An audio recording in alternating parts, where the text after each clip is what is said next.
What is going down, my YouTube family? It is your boy Zary, and we are back to talk about this guy right behind me, Radash. And he was the Halloween character that was introduced. He is a demon, fighter, and a mage. We're going to get into him, we're going to talk about it, so let's get ourselves ready for some Radash for noobs.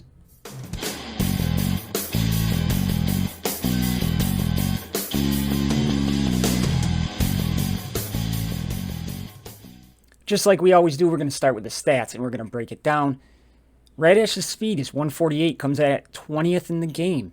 So above average, 148 for a mage to start is not that bad. Health, 23rd in the game, coming in at 23,250. Shield, 40th in the game, bottom end, 23,482. And then health and shield combination, 28th in the game, pretty much dead center, 46,678. Magic damage, 14th in the game, and even 3,000. That is awesome. Physical armor, 37th in the game, which is not uncommon for mages to have lower physical armor, but that is 30.62. Magical armor, second best magic armor in the game, 42.65.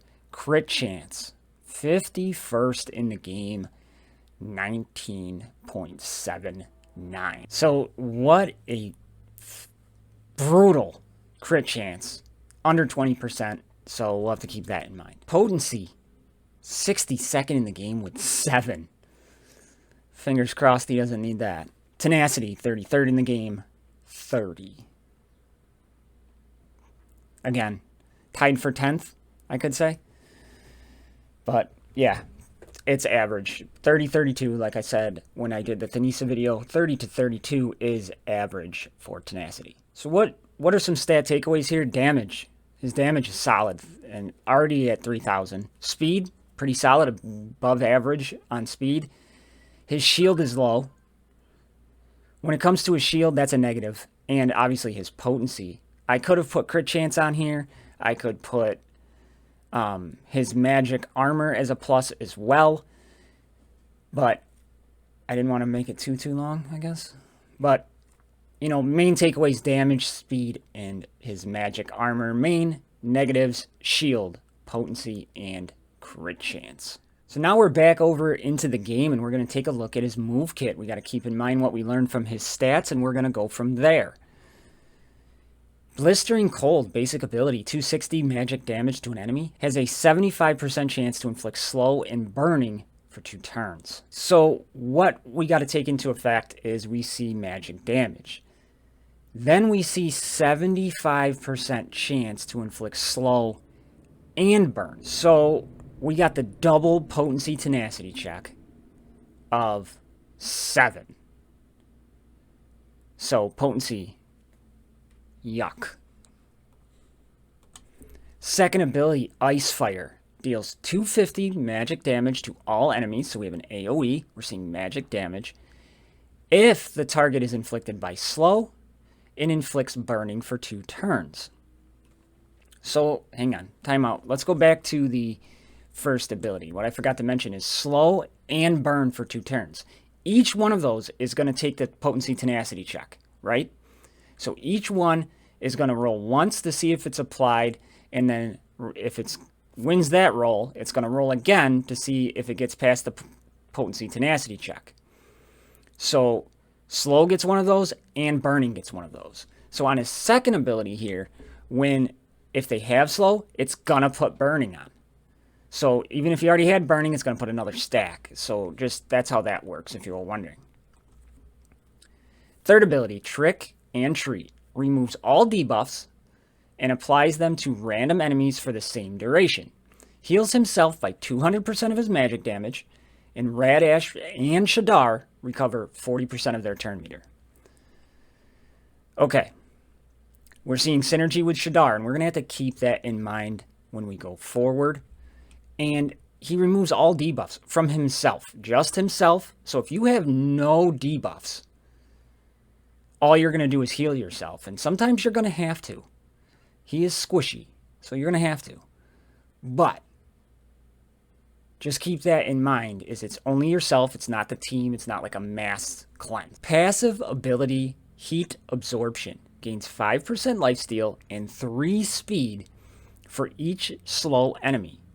If Shadar is in the party, he receives the same buffs. So let's think about that a little bit. If you don't have slow on, you don't get anything. Okay?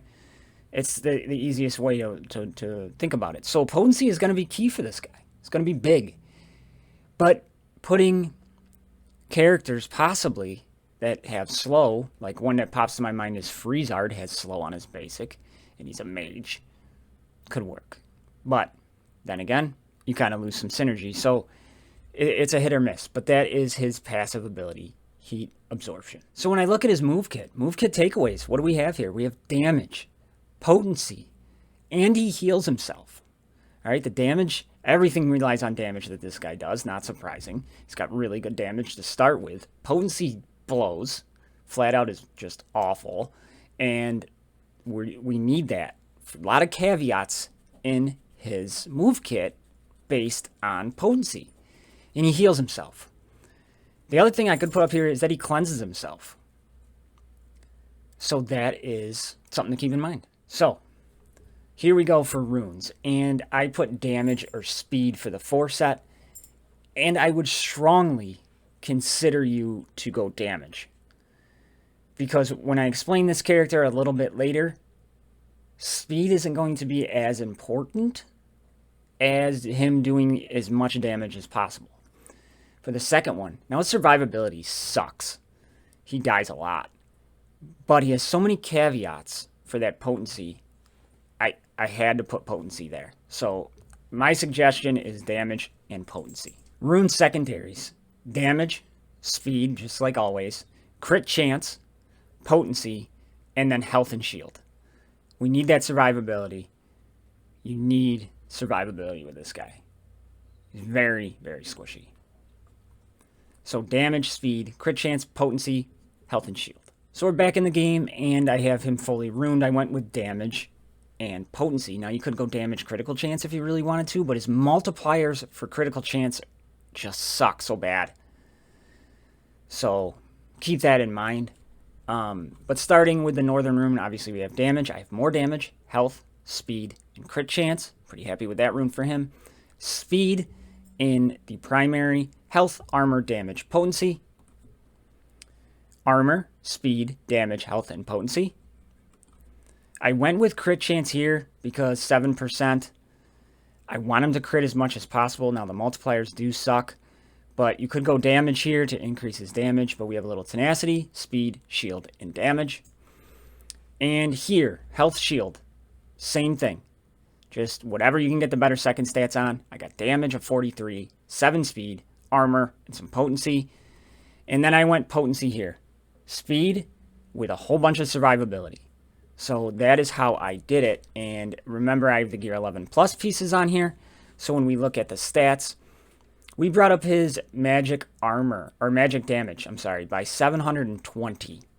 Critical chance up 8%. I will take that. So 33%, 1 and 3 is way better. Health, we brought up 1,075. Physical armor, 2.88. Magic armor, 3.18. Shield, 3858. Speed, we got up to 49. He's at 197, so almost 200. Pretty happy there without any speed runes.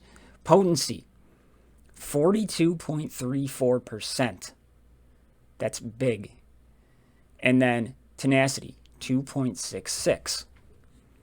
So all in all, I was pretty happy with what we did with Radash. We got him more damage, we got him speedy, and we gave him some potency. Now his survivability is sorely still lacking, but we can't really get everything in there. Now when we talk about artifacts, I got 3 of them. Starting with my third favorite is Loot of Success. Gives him 6 crit chance, which will help you out. It gives him 2,400 health. It is an epic made for Robin Bad.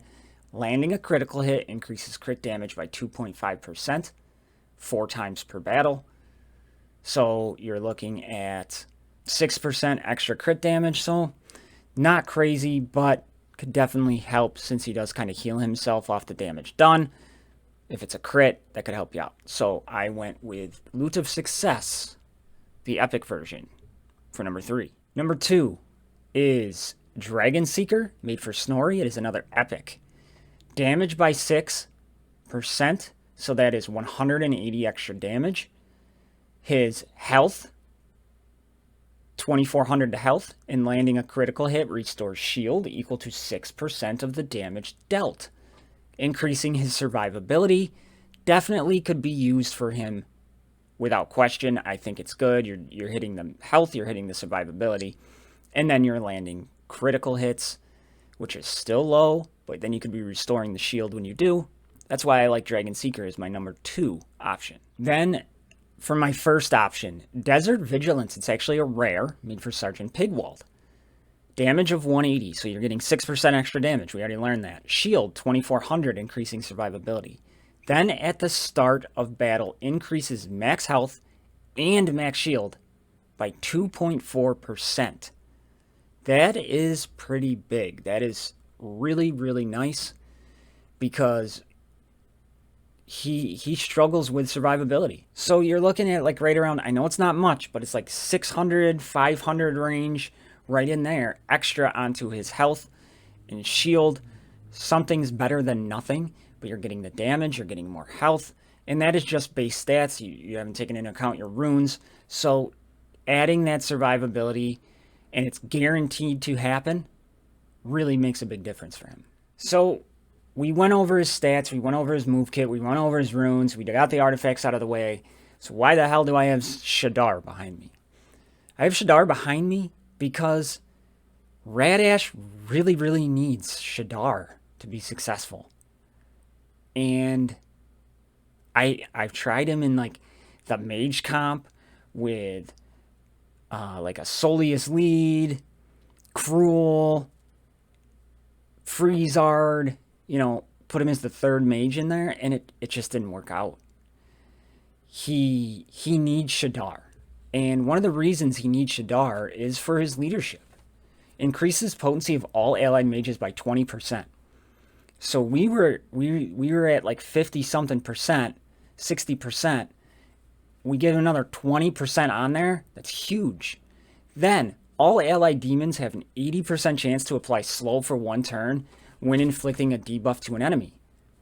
Pretty big, especially with buff, right? That'll help him out. If the enemy already has slow, the ally recovers 25% of their turn meter, but only once per turn. So you need that. You need that to really make him successful. They kind of hinge on each other. Shadar is more plug and play than Radash. And then the other thing too you got to look at is with speed. I kind of shooed you away from speed. You're going to be forcing turn meter so much in a team if you use him. You have turn meter gain 50% from Shadar. Buff has turn meter swap. Radash has turn meters 40% for him and Shadar. So you're going to be going quite frequently if you can keep this guy alive. Keeping him alive is the hardest thing to do. He dies rather quickly. I ran him in with a Mega Wheel, Xantera comp with the rework. I actually found more success with that, and then Kyra behind them to kind of stealth them. And he just gets obliterated. So he has so much potential, and I think we're kind of missing one little piece with him. And he could be really, really good. I think raids, he's going to be pretty good, because if you get those debuffs, he can kick them back. So that's a nice piece. Raids, he's an okay player. I would grade him as like a very high uncommon, borderline low-level rare. He doesn't blow me away. I was kind of disappointed with his gameplay versus his reading of his kit, if that makes sense. But you put him with a Soleus too, he's an order, so he'll get the Soleus buffs from the order. So he has a lot of potential. A lot of potential. But I'm not rushing out to get him ready to go. So, that being said, he needs Shadar. He needs survivability. He needs a tank with him. Hiding him behind stealth isn't enough. And I thought it was going to be when I first read his kit, and it's not, at least in my opinion. So he is a high uncommon, low rare, probably more high uncommon. I don't even know if I'd put him in a low rare now that I'm thinking about it. Because his survivability, I mean, goblins, just with all the AoEs, he was destroyed in seconds. So, yeah. That's Radash, and his mechanics are cool, his kit is cool, but he isn't overwhelmingly like, I gotta have this guy. There's other people out there can do what he can do. Essentially, pretty much deal damage. You have a healer on your team, most likely. Flipping the debuffs is cool, but he has to have them. Otherwise, you're losing half that move. And if you don't have the slow to stick, that's a big drawback. His move kit has so many caveats. If it has this, you get this. If you do this, you get this. It's so many caveats. So there is my first impression and new video for Radash. So if you're just finding me for the first time and you're liking what you're seeing, please consider hitting that subscribe button. For all my XMG family members out there, you know I love you. I'll see y'all in the next one. I'm out.